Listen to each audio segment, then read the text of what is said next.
శ్రీమద్భగవద్గీత.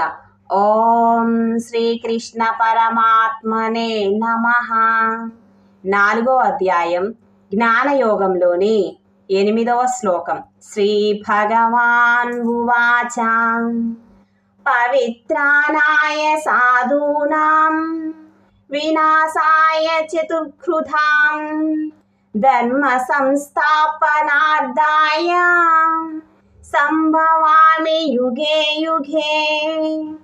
భావం: ధర్మాత్ములను కాపాడడానికి, దుష్టులను నిర్మూలించడానికి మరియు ధర్మ సూత్రములను తిరిగి స్థాపించడానికి నేను ఈ లోకంలో ప్రతి యుగం నందు అవతరిస్తూ ఉంటాను. ఈ శ్లోక వివరణ: సాధు జనులను, సన్మార్గులను, మంచివారిని, ధర్మాత్ములను పరమాత్మ ఎల్లప్పుడూ రక్షిస్తూ ఉంటాడు.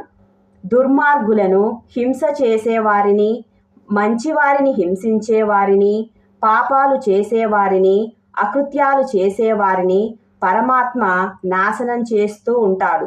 దీని వలన ధర్మం రక్షింపబడుతుంది. ఈ పని చేయడానికి పరమాత్మ ప్రతి యుగంలో అవతరిస్తూ ఉంటాడు.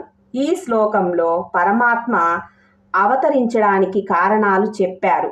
1. సన్మార్గులకు హాని కలుగుతున్నప్పుడు వారిని రక్షించుకోవడానికి. 2. దుర్మార్గులు పెచ్చురేగిపోతున్నప్పుడు వారిని శిక్షించడానికి. 3. అడుగంటిపోతున్న ధర్మాన్ని తిరిగి పునరుద్ధరించడానికి పరమాత్మ ఎప్పుడు అవసరమైతే అప్పుడు అవతరిస్తాడు అని క్లుప్తంగా ఇక్కడ కృష్ణుడు వివరించాడు.